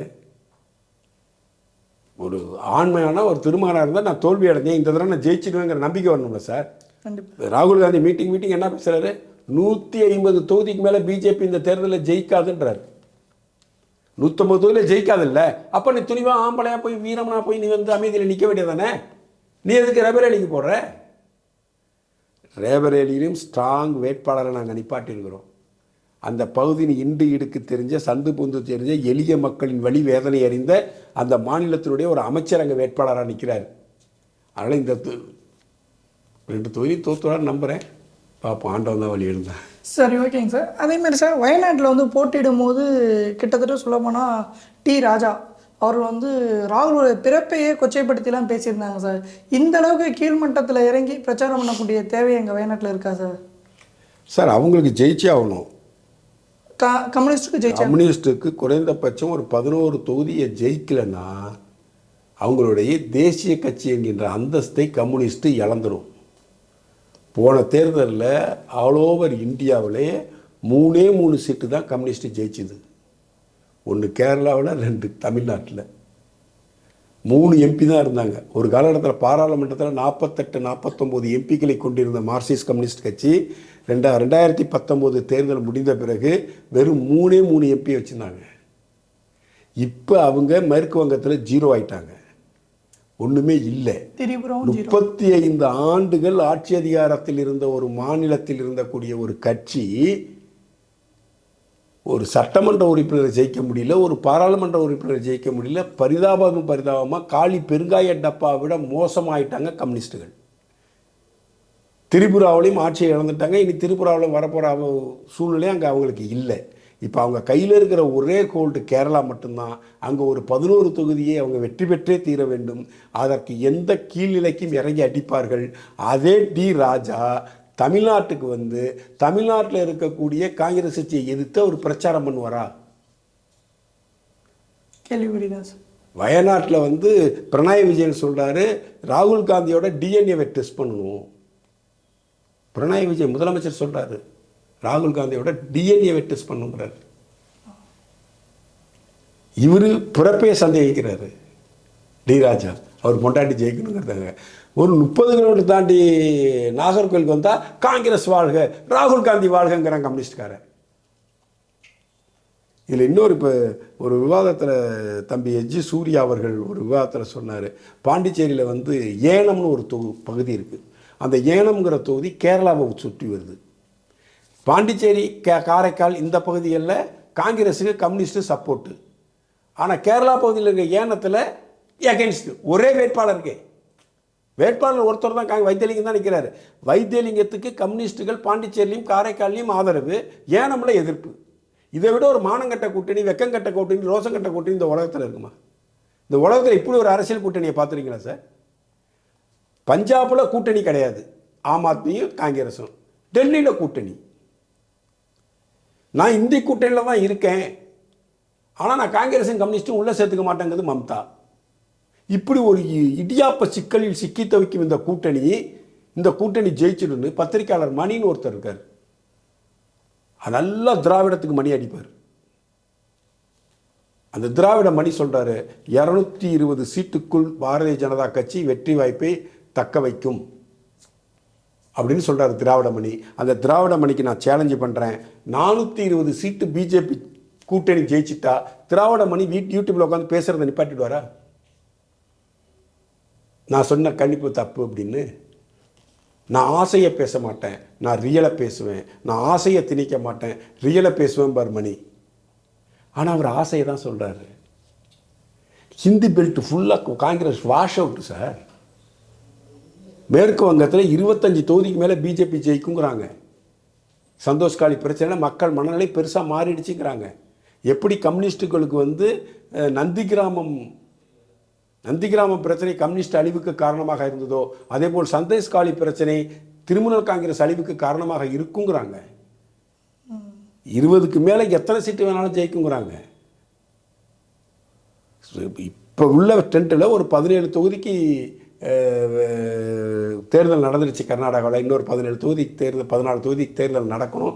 அங்கே வேணால் சின்ன மாற்றத்தை ஏற்படுத்தலாம். அது மதச்சார்பற்ற ஜனதாதள தலைவர்கள் மீது வந்த பாலியல் புகார் தொடர்பான பிரச்சனையில் ஏதாச்சும் அந்த 14 தொகுதியில் சின்ன மாற்றம் வரலாமே ஒழிய பிஜேபிக்கு எங்கேயும் எந்த இதுவும் இல்லை. சாலிடாக ஜெயிக்க போது. பத்திரிகையாளர் மணி அவர்களே, நீங்கள் வந்து பெரிய பெரிய பத்திரிகைகளை டைம்ஸ் ஆஃப் இந்தியாவிலாம் வேலை செஞ்சதாக சொல்லியிருக்கீங்க. நீங்கள் தோற்று போயிடுவீங்க, உங்கள் வார்த்தை பலிக்காது. 220க்குள் பிஜேபி முடங்கிவிடும் என்று கூறிய உங்கள் வார்த்தையை நீங்களே வாபஸ் வாங்கி கொள்ளுங்கள். இல்லை என்றால் எலெக்ஷன் 4ஆம் தேதி, ஜூன் 4ஆம் தேதிக்கு அப்புறம் யூடியூப்பில் வச்சுருந்து ஆளாளன்னு கதெல்லாம் அளக்காதீங்க. சரி, ஓகேங்க சார். சார் ரொம்பவே தெளிவாக சொல்லிட்டீங்க. Okay sir. சார் அதே மாதிரி டேரக்டர் மிஸ்கின் வந்து ஹிந்து கோயிலுக்கெலாம் போகாதீங்க, திரைப்படத்துக்கு போய் ஏதாவது சினிமாவை போய் சினிமா பாருங்கள், திரையரங்குகளுக்கு போங்க அப்படிங்கிற மாதிரி பேசியிருக்காரு. அதுவும் நீங்கள் குறிப்பாக சொல்ல போனால் நீங்களும் ஒரு கலைஞர், திரைப்பட கலைஞர். அப்படிங்கும்போது நீங்கள் எப்படி சார் பார்க்குறீங்க? அதாவது வெற்றிமாறன், பாரஞ்சித்து, சூர்யா, ஜோதிகா, கருப்பழனியப்பன் இவங்களெல்லாம் பார்த்துட்டு மிஸ்கினுக்கும் பைத்தியம் முடிச்சு போச்சுன்னு நினைக்கிறேன். அந்த பைத்தியத்தின் உச்சம் தான் இந்த ஸ்டேட்மெண்ட்டு. என்ன சொல்கிறாரு? சினிமாவுக்கு போங்க, கோயிலுக்கு போகாதீங்க, சினிமாவுக்கு போங்க. மாதத்துக்கு குடும்பத்தோடு ஒரு படம் பார்க்கலன்னா நீங்கள் ஒரு குடும்ப தலைவனாக இருக்கிறதுக்கு அன்ஃபிட்ன்றார். அது ஒரு குடும்பமான, அது குடும்பமா? அப்படி ஒரு குடும்பம் மாதத்துக்கு ஒரு படம் கூட போகிறோன்னா அது ஒரு குடும்பமே இல்லைங்கிறாரு மிஸ்கின் சார். திரைப்படத்துக்கு போகிறவங்க தான் குடும்பம் தான் குடும்பமா? நீங்கள் ஒரு தொழில் சார்ந்து இருக்கீங்க. இந்த தொழில் சார்ந்து நீங்கள் நல்ல ப்ராடக்ட் கொடுங்க, உங்கள் படம் ஓடும். நீங்கள் நல்ல ப்ராடக்டை கொடுத்த நீங்கள் தான். துப்பறிவாளன்னு ஒரு படம் கொடுத்தீங்க, ஏன் ஓடலை? ஏன்னா மக்கள் ரசிக்கிற தோரணையில் அந்த படத்தை நீங்கள் கொடுக்கல. அறிமுகம் இல்லாத சின்ன நடிகரை வச்சுட்டு முதல் படம் கொடுத்தீங்க, மாபெரும் வெற்றியை மக்கள் உங்களுக்கு கொடுத்தாங்க. இந்த பைத்தியங்களை பார்த்துட்டு நீங்களும் சூடு போட்டுக்கிட்டு நீங்களும் அசிங்கப்பட்டு போய் அவமானப்பட்டு ரோட்டில் நிற்காதீங்க. கரைச்சி ஊற்றுவோம். ஆனால் மிஸ்கின் அவர்களுக்கு திரும்ப நான் கேட்கக்கூடிய ஒரே கேள்வி, கோவிலுக்கு போகாதீர்கள், சினிமாவுக்கு வாருங்கள் என்று கூப்பிட்ட மிஸ்கின் அவர்கள் ஏன் சர்ச்சுக்கு போகாதீங்க, மசூதிக்கு போகாதீங்க, கோயிலுக்கு போகாதீங்கன்னு சொல்லக்கூடிய தைரியம் இல்லை? அப்போ மசூதிக்கு போகிறவன் மசூதிக்கு போகலாம், சர்ச்சுக்கு போகிறவன் சர்ச்சுக்கு போகலாம், அவன் சினிமாவுக்கு வந்தாலும் பரவாயில்ல, வராட்டியும் பரவாயில்ல. கோயிலுக்கு போகிறவன் மட்டும் கோயிலுக்கு போகக்கூடாது, சினிமாவுக்கு வரணும். ஒருவேளை அப்போ ஹிந்து அது சார், அதை பற்றி உனக்கென்ன? அங்கே 100 பேர் போகிறான்னே, சர்ச்சுக்கும் ஒரு 100 பேர் போகிறான்னே, மசூதிக்கு 100 பேர் போகிறாங்கல்ல. எண்ணிக்கை குறைவாக இருக்குது, எண்ணிக்கை குறைவான எண்ணிக்கை அதிகமாக உள்ளவங்களே நீங்கள் போட்டு காலில் போட்டு மிதிச்சுக்கிட்டே இருப்பீங்க, நாங்கள் பார்த்துக்கிட்டே இருக்கணும்.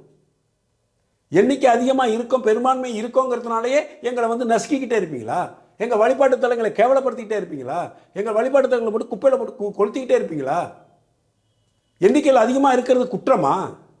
எண்ணிக்கையில் குறைவாக இருக்கிற தள்ளி தூக்கி வச்சு கொண்டாடுவீங்க, எண்ணிக்கையில் அதிகமாக இருக்கிற எங்களை போட்டு காலில் போட்டு மிதிப்பீங்களா?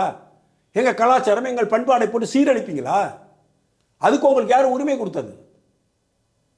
பெரும்பான்மை மக்களை இழிவுபடுத்த வேண்டும் என்பதென்ற எங்கள் அகங்காரம் உங்களுக்கு எங்கேருந்து வந்துச்சு? எப்படி நீங்கள் அதை செய்யலாம்? பெரும்பான்மை இருந்தால் என்ன வேணாலும் செஞ்சுருவாங்களா?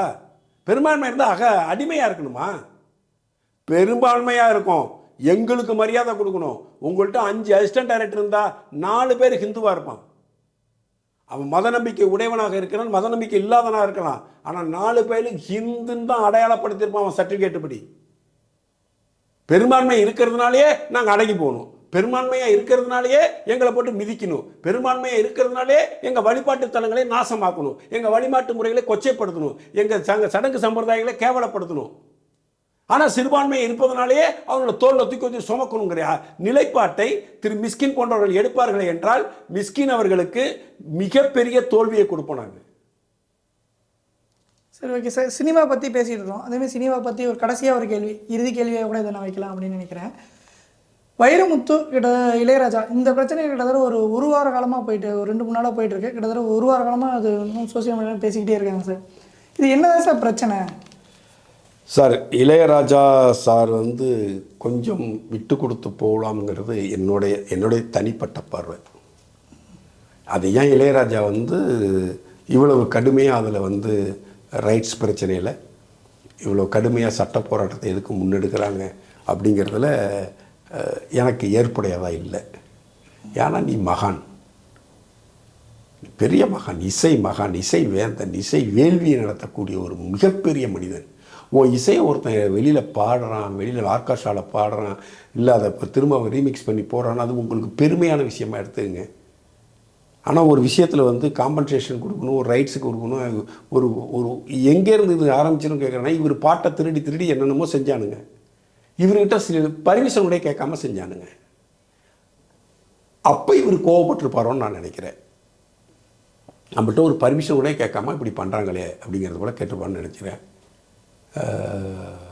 வைரமுத்து என் பாடலால் என் வரிகளால் தான் இளையராஜா ஜெயிச்சாருங்கிறது போல சொல்கிறாரு. அப்போ இவர் வரிகளால் தான் ஏஆர் ரஹ்மான் ஜெயிச்சார்னு இவர் சொல்வாரா? அதையும் சொல்லிட்டு இதை சொல்லணும். என் வரிகள் இல்லாமல் இளையராஜா இல்லை, இளையராஜா வெற்றி பெற்றிருக்க முடியாது என்றால் உன் வரிகள் இல்லாமல் ஏஆர் ரஹ்மான் என்கின்ற மனிதன் வெற்றி பெற்றிருக்க மாட்டான் என்பதை சொல்ல துணிவிருந்தால் இரண்டையும் சொல்லு. நீ பொதுவாக சொல்லு. கவிஞர்கள் வரி எழுதவில்லை என்றால், பாடல் எழுதவென்றால் எந்த இசையமைப்பாளரும் வெற்றியே அடைய முடியாதுன்னு சொல்லு. இளையராஜாவுக்கு பாடல் வரிகளால் மட்டுமே, பாடல்களால் மட்டுமே இவ்வளோ பெரிய வெற்றி கிடைச்சின்னு நினைக்கிறீங்களா? அவர் போட்ட தீம் மியூசிக், அவர் போட்ட RR, அவர் போட்ட பேக்ரவுண்ட் ஸ்கோர் மியூசிக்கு எவனுக்கு பக்கத்தில் போக முடியலையே, பீட் பண்ணுறார. என் வரிகளால்ன்றிய ஒன்றை பொட்டில் தட்டி வெளியே அனுப்பிட்டார்ல எப்பயோ 20 வருஷம் முன்னாடி. அந்த 20 வருஷத்துக்கு அப்புறம் ஒரு பாட்டு கூட இளையராஜா ஹிட்டு கொடுக்கலையா? உன்னை தான் தூக்கி விட்டேஞ்சாச்சு இல்லை? உன் இருமாப்புக்கும், உன் துமுருக்கும், உன் அகங்காரத்துக்கும் 25 வருஷத்துக்கு முன்னாடியே உன்னை பொட்டியில் தட்டி விரட்டி விட்டார் இளையராஜா. நீ பிச்சை எடுக்க வேண்டிய சூழ்நிலையில் இருந்த பிரேசுடன் என்ற கவிஞருக்கு துரோகம் செய்து நீ ஏஆர் ரஹ்மானை போய் பிடிச்சிக்கிட்ட. பிரேசுடன் ஐயா இறந்துட்டாங்க. சண்டைக்கோழி படத்தில் அவர் நானும் இணைந்து பணியாற்றணும். அந்த உண்மையை இப்போ நான் சொல்லிடுறேன் நீங்கள் கேட்டதுக்காக. அவர் எங்கள்கிட்ட சொன்னது, ஏஆர் ரஹ்மான் இளையராஜா ட்ரூப்பில் அவங்க அப்பா இருந்தார். அப்போ ஏஆர் ரஹ்மான் கிடையாது, அவர் பேர் திலீப். சின்ன வயசுலேயே அவருக்கு மியூசிக்கில் மிகப்பெரிய ஆர்வம், மியூசிக்லாம் போட்டுக்கிட்டு இருப்பார். இளையராஜா சாருக்கு பேக்ரவுண்ட் ஸ்கோர் வாசிக்கிறதுக்கு போவார். அப்போ இந்த பையனுக்கும், திலீப் என்கின்ற பையனுக்கும் பிரேசுடனுக்கு மாதிரி சின்ன நட்பு வருது. இந்த பையன் சின்ன சின்ன ஆர்ட் ஃபிலிம் எடுத்து பண்ணிகிட்டு இருக்கான். ஆர்ட் ஃபிலிமை பாடலாக கொடுத்தான். வாஷிங் பவுடர் நிர்மான்னு ஒரு விளம்பரம் வந்துச்சுங்களா, அதை போல் விளம்பரங்களை கொடுத்தது ஏஆர் ரஹ்மான். அந்த வரிகளை எழுதியது பிரேசுடன். அவர் போட்ட ஆட் ஃபிலிமுக்கு எல்லாமே பாடல் எழுதி கொடுத்தது பிரேசுடன் அவர்கள். தொடர்ந்து ட்ராவல் பண்ணுறாங்க. அப்போ இளையராஜா சாருக்கும் மணிரத்னத்துக்கும் தளபதி படத்துக்கு அப்புறம் ஒரு கான்ஃப்ளிக்ட் உருவாயிடுது. கான்ஃப்ளிக்ட் உருவானதுனால ரோஜா படத்துக்கு ஏஆர் ரஹ்மானை புக் பண்ணணும்னு முடிவு பண்ணுறாரு திரு மணிரத்னம். பேச்சுவார்த்தை நடத்துகிறாங்க. பேச்சுவார்த்தை நடந்தப்போ திரு ஏஆர் ரஹ்மான் பயந்து போய் வேண்டாம் நிராகரிச்சிட்டார். அப்போ ஒரு வேலையை பிரேசுடன் ஐயா ஏஆர் ரஹ்மான்கிட்ட போகிறார். அப்போ ஏஆர் ரஹ்மானுடைய அம்மா பிரேசுடன் சொல்கிறாங்க, நாங்கள்லாம் சொல்லி பார்த்தோம் கேட்கல, மணிரத்னம் சார் பேசி பார்த்தாரு கேட்கல, ஒரு வாய்ப்பு வந்திருக்கு, நீங்கள் சொன்னால் கேட்பான் திலீப்பு, கொஞ்சம் சொல்லுங்கன்னு சொல்லியிருக்கிறாங்க. அப்புறம் பிரேசுடன் அவர்கள் பேச்சுவார்த்தை நடத்தி, நீ துணிவாக இரு, நான் உன் கூடவே இருக்கேன், உனக்கு என்ன செய்யணுமோ அத்தனையும் நான் செய்கிறேன், நான் உன் கூடவே இருக்கேன் அப்படின்னு சொல்லி தைரியப்படுத்தி மனதைரியம் கொடுத்து ஒரு 18 வயசு பையனை ஒரு புது படத்துக்கு, ஒரு மிகப்பெரிய டைரக்டர் படத்துக்கு பாடல் போடுறதுக்கும் மியூசிக் போடுறதுக்குமான கமிட்மெண்ட்டை உருவாக்கி இவரே மணிரத்னம் ஆஃபீஸுக்கு அழைச்சிக்கிட்டு போய் அவங்களுக்குள்ள ஒப்பந்தங்கள் போடுறதுக்கு எல்லாத்துக்கும் துணையாக இருந்து ஏஆர் ரஹ்மானை திரைப்பட இசையமைப்பாளராக உருவாக்கியதில் பெரும்பங்கு வகித்தது கவிஞர் பிறைசூடன் ஐயா. அந்த படத்தில் 5 பாடல்களே என்ன வரும். அப்போ மணிரத்னத்தோட ரிக்வஸ்ட்டில் ஒரு 2 பாடல்கள் வைரமுத்து எழுதட்டும், பாக்கி 3 பாடல்களை பிறைசூடன்ட்டு நீங்கள் கொடுங்கிறது போல் பேசியிருக்கிறாங்க. அந்த 2 பாடல் எழுத வந்த வைரமுத்து, அந்த 2 பாடல் எழுத வந்த வைரமுத்து உள்ள பூந்து இந்த ஏஆர் ரஹ்மானுடைய மனசை கலைத்து ஏஆர் ரஹ்மானுடைய பாலிடிக்ஸ் பண்ணி பிறைசூடனுக்கு எதிரான விஷயங்களை செய்து பிறைசூடன் எழுத வேண்டிய அத்தனை பாடல்களையும் தானே எழுதி பிறைசூடனுக்கு துரோகம் செய்துவிட்டு ஏஆர் ரஹ்மானுடன் நக்கி பிழைத்தவர் தான் இந்த வைரமுத்து. இதை நான் சொல்லல, சண்டைக்கோழி படப்பிடிப்பில் திரு பிறைசூடன் அவர்களை எண்ணுகிட்ட மட்டும் இல்லை, ஒரு 8 பேர் நாங்கள் உட்காந்துருந்தோம். அப்போ பொது சபையில் திரு பிறைசூடன் அவர்கள் இதை பேசினாங்க. இவன் இவ்வளோ பெரிய அப்போ தான் இந்த பிரச்சனை பெருசு ஆண்டாளை பற்றி தப்பாக இந்த புறம்போக்கு எழுதுனான்னு அப்போ நடந்த பிரச்சனை அப்போ அதை சொன்னார். பிறைசூடன் ஐயா ஒன்றும் வீணா போயிடல, அவர் மிகப்பெரிய கவிஞன். அப்புறம் பக்தி பாடல் எழுதினார், மியூசிக் போட்டார், ஆல்பம் போட்டார், வெளியிட்டார், நல்லா சம்பாதிச்சார், நல்லா வாழ்ந்தார். சமீபத்தில் 2 இயர்ஸ் பிஃபோர் இறந்து போயிட்டாங்க. ஆனால் பிறைசூடன் என்கின்ற சக கலைஞனை, சக கவிஞனை நீ ஏஆர் ரஹ்மானிடம் தவறாக போட்டு கொடுத்து அவரை ஏஆர் ரஹ்மானுக்கும் அவருக்கும் இருந்த உறவை பிரித்து நீ ஏஆர் ரஹ்மான் வீட்டில் போய் சப்பனம் போட்டு உக்காந்துக்கிட்ட. அப்புறம் இவர் இஸ்லாமியராக மாறிட்டார். அப்போ அந்த ரோஜா படம் வர்றதுக்குள்ள இவர் இஸ்லாமியராக மாறிட்டார். ஏஆர் ரஹ்மான் தான் இதுலேயே டைட்டில் கார்டு வரும். அதுக்கு முன்னாடியே அவங்க இஸ்லாமியராக மாறிட்டாங்க. ஏஆர் ரஹ்மான் வீட்டுக்கு இவர் பிறைசூடன் ஐயா போகிறப்பயே நல்ல வெள்ளை ஜிப்பா வெள்ளை இதெல்லாம் போட்டுக்கிட்டு நல்லா நெத்தி நிறைய விபூதி அடித்து குங்குமம் வச்சு சந்தனம் வச்சு தான் அவர் அறிய முடியும். எல்லாருமே வெள்ளை ஜிப்பா வெள்ளை சுடிதார் போட்டுக்கிட்டு ஒரு நெத்தி நிறைய விபூதியும் குங்குமம் வச்சுக்கிட்டு தான் அவரை நீங்கள் அடையாளமே படுத்த முடியும். யாருங்க சார்? பிறைசூடன் ஐயாவை. காலம்பரை வாக்கிங் போனால் கூட நெத்தியில் பட்டை இல்லாமல் வெளியே போக மாட்டார். அப்படிப்பட்ட ஆன்மீகவாதி, அப்படிப்பட்ட சைவத்தை போற்றி வணங்கக்கூடியவர், வைணவத்தையும் போற்றி புகழக்கூடிய, வைணவத்தை பிரிச்செல்லாம் பார்க்கல, சைவத்னா அவர் சைவர், அதனால் பட்டையை போட்டுப்பார். குருவாயூரப்பனுக்காக ஒரு புக்கு இருக்குது, அந்த புக்கு மலையாளத்தில் இருக்கும். அந்த புக்கை கடைசியாக மொழிபெயர்த்தார், தமிழில் மொழிபெயர்த்து தமிழ் மக்களுக்கும் கொடுத்தார். குருவாயூரப்பனுடைய விஷயங்கள், அதனுடைய சாதனைகள், அதாவது பெருமாளுடைய 10 அவதாரத்தையும் பற்றி அதில் பேசியிருப்பாங்க.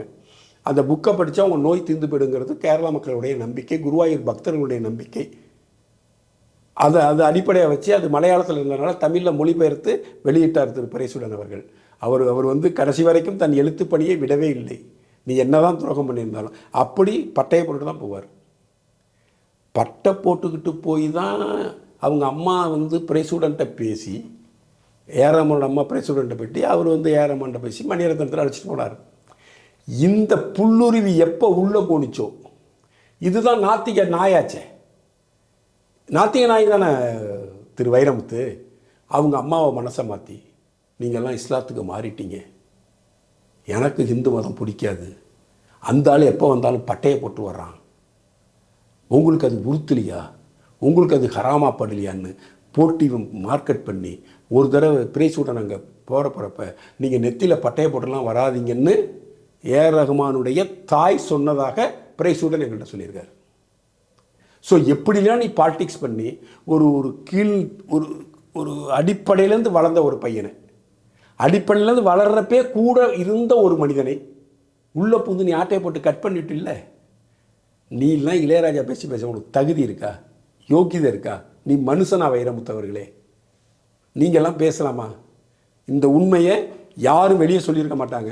நான் சொல்கிறேன், பிறைசூடன் ஐயா சொன்னார். பிறைசூடன் ஐயா எங்கள்கிட்ட சொல்லியிருக்கார். என்கிட்ட மட்டும் சொல்ல, அங்கே இருந்த சக கலைஞர்கள் அத்தனை பற்றி சொன்னார். மிக மோசமான மனிதன் வைரமுத்து. அவனுக்கு வாழ்க்கை பிச்சை போட்டது இளையராஜா. வைரமுத்து என்கின்ற மனிதன் தமிழ் மக்களுக்கு போய் கொண்டு சேர்த்ததே இளையராஜா. இளையராஜா இல்லை என்றால் வைரமுத்து என்கின்ற கவிஞனே கிடையாது.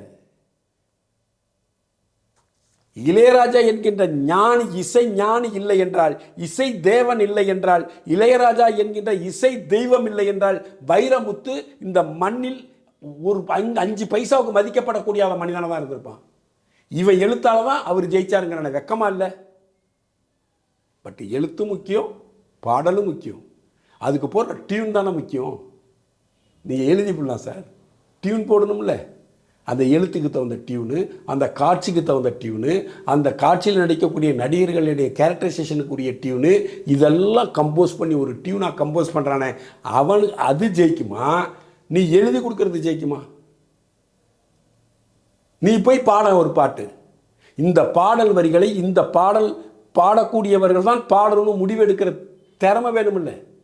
யாரை வேணாலும் எந்த பாட்டை வேணாலும் பாட வச்சிட முடியுமா? நான் பாடுனதுனால தான் இளையராஜா ஜெயிச்சார்னு எஸ்பி பாலசுப்ரமணியம் சொல்ல முடியுமா? சித்ராமா சொல்ல முடியுமா? நான் பாடினதுனால தான் இளையராஜாவை ஜெயிச்சாரு சொல்ல முடியுமா? அதே போல தான் வைரமுத்து என்கின்ற மனிதன் மிக மோசமான சக கலைஞனின் வாழ்க்கையை நாசமாக்கக்கூடிய சக கவிஞனுடைய வாழ்வாதாரத்தை கெடுத்து குட்டிச்சுவர் செய்து தன்னை அங்கே வந்து ஐக்கியப்படுத்தி கொண்டு தான் மட்டும்தான் முன்னேற வேண்டும் என்று நினைக்கக்கூடிய மிக மோசமான, மிக தீவிரமான செல்ஃபிஷ் சுயநலவாதி வைரமுத்து. அவர் பேச்செல்லாம் பெருசாக எடுத்துக்காதீங்க. இசை ஞானி, மாபெரும் மனிதன் சார், கடவுள் சார், இசை கடவுள். அவன் தன்னை மதித்து நீ கேட்டுட்டு ஒரு விஷயத்தை பண்ணுன்னு சொல்கிறார். அந்த மனிதனின் மூளையில் உதித்தது தானே சார் இந்த டியூனு. அந்த மனிதனின் மூளையில் உதித்தது தானே சார் இந்த ஆறாறு. அவன் தானே சார் இந்த காட்சிக்கு, இந்த இடத்துக்கு இந்த டியூனை போடணும், இந்த மனநிலைக்கு இந்த டியூனை போடணும் முடிவு எடுக்கிறான். அதை நீங்கள் திருடுறீங்கல்ல.